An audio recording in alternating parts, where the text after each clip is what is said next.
Doubles and coffee. Faris. You tell your Pnm supporters, the 33 of them up in a meeting in the community center in Malabar. Oh gosh, I ain't get no pre-action protocol letter. The police ain't knock on my door yet. And the Douglas tell you, cool yourself, it coming. Well, I now hold Faris's pre-action protocol letter from CEO of the CPEP company, Keith Eddy, in which he is claiming that Faris has defamed his name, his reputation, and his character. Now, Faris Al-Rawi, before I get into the pre-action protocol, since you gone quiet, and you saying I gone quiet, well, boy, the whole country laugh at you. Doubles and coffee, maybe you block it so it don't hurt your feelings. You know, you're not so emotionally strong, especially wearing that tight pants. Sometimes when your pants too tight, tears just come out your eyes. Eh, Faris? Yes. So, Faris, first and foremost, the letter from Freedom Law Chambers, Anand Ram Logan. You can't take that name, eh, boy? That name just hit you down in your heart, in your little bit of brain cells that you have, not many. But that man, like, he's your nemesis, boy. The man just so bright. He just so good. He's so skillful. He like Maradona and Messi in one compared to you, Mr. Philbert Jones, who throw away goals. Yeah, Faris? Anyway, Faris, the moving goalpost. First of all, in this CPEP matter, ladies and gentlemen, first of all, the Pnm response, Faris and Chairman Joel Edwards was, no cabinet approval was needed. Therefore, we could do what the hell we want. We could approve and extend contracts to the tune of $1.4 billion and nobody could do Faris anything. That was their original position. Then, Carl Mimber, the little dwen that he is, the little sneaky imbecile, went and researched a bit and came up with this concept. Hey, 2017, we had a cabinet note back then, and therefore that cabinet note allowed CPEP to renew contracts and so on. But you see, the dwen, who I know very well, because when I'm debating whether in the lower house or upper house, the only debater on the Pnm side that I listen to very carefully, because he's actually quite intelligent, but the little dwen uses his intelligence to abuse others, to lie, to obfuscate, to twist. So you have to listen very carefully, because he will be quoting from a law and change one word and change the entire meaning of the law. The law might have shall, and he will read onto the Hansard may. And if you're not paying attention, you get caught by Colm. So I listened to Colm. So Colm came out in that same meeting and said, hey, there's a cabinet minute. Cabinet agreed back in 2017, so everything is okay. That covers everything. The problem with Colm is that when you read the cabinet minute and the cabinet decision, it had nothing to do with that. And I will read that shortly to show you that Colm was playing the fool. But Faris the Duns just jumped on the Colm bandwagon. And then Joel Edwards, the chairman of Pnm Cepep, who's away now. And I should suggest to him that he change his attorneys, because it appears to me that his attorneys are serving more than one master. And boy, Edwards, you better get your own attorneys who are looking after your interests. Your own attorneys who don't care about Pnm, don't care about getting brief from Pnm, don't care about removing the UNC, and only care about keeping you out of jail. You better take the Douglas stupid advice, you know, Joel Edwards. Get attorneys who care about you.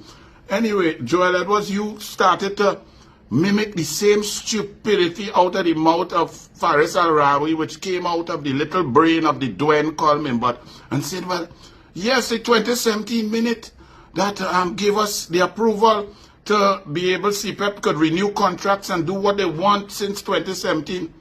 Then Joel Edwards, why did you tell the corporate secretary, Gopal Singh, to write on the cabinet, on the board note specifically that cabinet had agreed to the en masse extension of contractors, even those who had 18 months and so on still left on their contract? Why the board note said specifically that rather than, hey, 2017, there's a cabinet agreement and decision that allows us to do what we want? Why you didn't say that? You see, Mr. Edwards, because you're lying. You understand? Now, when you go in court, lying is a serious thing, so you make a decision wisely, yeah? So, furthermore, they now come now, Faris and Joel Edwards, they say no cabinet approval. Then Joel Edwards say, boy, because that was on the board note, there was an error an error, but somehow there's no attempt to correct the error. There's no message on the former Pnm Cepep group chat saying from Mr. Joel Edwards, chairman, hey, all you, hold up. That board note have an error. It didn't need cabinet approval. So here's the new board note for all you to round robin and approve while everybody in election mode. And the last man approved on April 28th at 9:18 a.m. while people voting, to vote out the PNM. Them approving expenditure of $1.4 billion to 2029. That is PNM. And these men have no shame. So, the statement was approved and by Joel Edwards. Categorically states that board note that cabinet has approved. So Joel Edwards, you have to approve that. And you talk about the error. There's no evidence. Your affidavit doesn't have any evidence. No group chat, no screenshot, no nothing, but no error. Then you switch now to 2017 cabinet note. Well, let me go to the 2017 cabinet note and cabinet minute, which was the decision. Since then, this is from the Freedom Law Chambers to the pre-action protocol for Faris Al-Rawi, who said, I ain't got no pre-action. Go and flex your muscles and rub Rohan belly now and read this pre-action. Since then, you have publicly defended the said decision on the basis of the 2017 cabinet minute, which you claim authorized CPEP to take such a decision. Unfortunately, I add in this part, Faris, the 2017 cabinet minute does no such thing. The 2017 cabinet minute reads as follows. Let me quote verbatim. Cabinet agreed that A, all community-based environmental protection and enhancement programs, CPEP contractors, be immediately adjusted to a maximum of 3 gangs. Back then, some contractors could have employed 6 gangs, 10 people per gang. So the PNM was cutting the workforce, firing people, cutting it by 50%. They fired 7,060 workers by this cabinet minute that they're boasting of. How come Faris and Penelope and Colm and them didn't go outside the parliament and say, oh gosh, look the workers, they fire workers. Oh no, PNM fire. Hypocrisy to the max. But it continues. 3 gangs per contractor, as deemed appropriate by the CPEP Company Limited, an interim measure pending a review by the CPEP Company Limited of its ability to continue to perform its contractual obligations in the context of Clause 16 of the CPEP contracts. B, the contracts of the non-compliant CPEP contractors be immediately suspended or terminated for cause.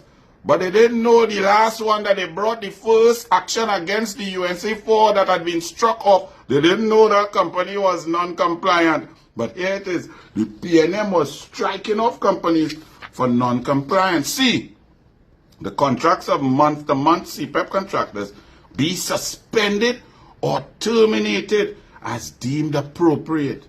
And D, this is a I want Akash Samaru. Akash, when you're trying to be a big reporter and a star boy and looking for views and likes and things, you must read and research. That way, people might take you seriously. Because when Faris talk his nonsense, Faris then made a claim that Keith Eddy's lawyers and so on, the chairman of the board, wrote them a letter and they left out. They didn't quote Part D of the cabinet minute as if it was pertinent to anything. And I was saying, but Akash, you're not bright.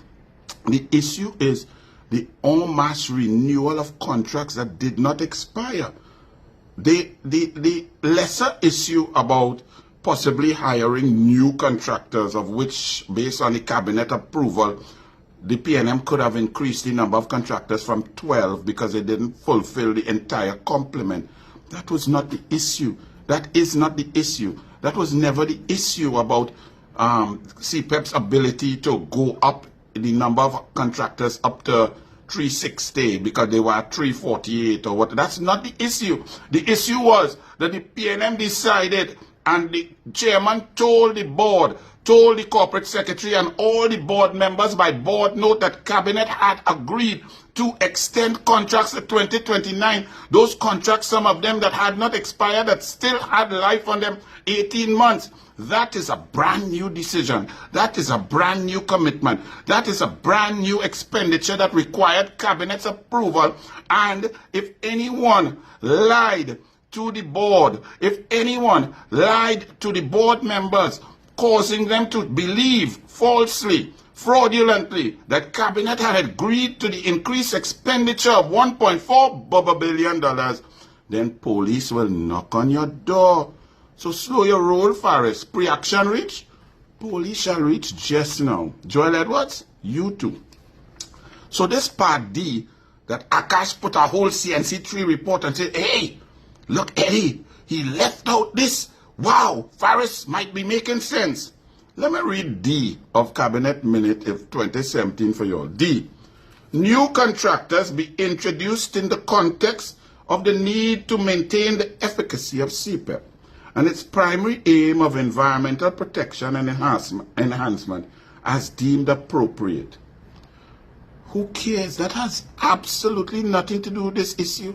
CPEP could have a higher new contractors up to a maximum of 360. The last time I saw 348 was less than 360. That's not the issue at hand. The issue under consideration for fraud, misbehavior in public office for criminal charges was the fraudulent misrepresentation by Mr. Joel Edwards, CPEP chairman, to Keith Eddy that the cabinet had agreed to extend every single contract of every single contractor for the full term of 3 years. That's the issue. That has nothing to do with whether CPEP could hire new contractors. Now it gets interesting, Faris, because Mr. Edwards said on screenshot on WhatsApp that you, the line minister, you told him, now you and Mr. Edwards could sort out that. Though I see the guy wasn't there, you understand, I was campaigning for UNC in an election, I wasn't studying CPEP renewing contract. It continued. The hypocrisy. Well, Anand Ramlogan, you know, he will ramage on Faris Al-Rawi because the hypocrisy is that Faris now, the $148.5 million man, including his salary, his perks, and of course, the rental of his own building without the requisite change of use and approvals for $23.5 million every 3 years for 9 years. That man who made himself $100 millionaire was the bastion of fighting like Adrian Cola Rienzi and Uriah Bus Butler for the poor man on the street, and that the UNC put people on the breadline and so on. Not that the Pnm corrupt contractors were continuing to rape and pillage the treasury and wanted to do so till 2029 after being decimated at an election. The Pnm still wanted to vacuum out the treasury. Not that. Faris came out to protect workers. But in 2017, when the Pnm fired 7,060 poor people, poor workers, black man, black woman, Indian woman, Faris was quiet, collecting his paycheck rent and selling 3 Porsche. That is the political hypocrisy of Johnny Sukaran. Johnny Sukaran said Kamala call him a 1%. Well, you are, because you, I don't know if you fool yourself, but you is not no Muslim Syrian, you know. You is Johnny Sukaran, Franco-Met Indian from down in South. Eh? You, I don't know, but somehow you believe something about 1%. Furthermore, Faris, 1% has nothing to do with no race. You are 1% because you're a cabinet minister and you rent out your own building. You're so lucky and so privileged. You went in a wedding when COVID-19, all of we had to lock up in we house and go nowhere. You in wedding with your partners and them drinking and liming while other people getting locked up and thrown down on the ground by police. 1% is those who get specific favors, not based on merit, Faris. You became Attorney General despite being a complete imbecile and a dunce. That's 1%. Because normally to be an Attorney General, you should be an accomplished lawyer, a brilliant, intelligent human being. Your pants so tight, it cut off oxygen to your brain and make you doubly dunce, Faris. So that's how you're 1%. You should never have even become a lawyer. How you got in law school? John Jeremy, I may have to answer that one. Bless.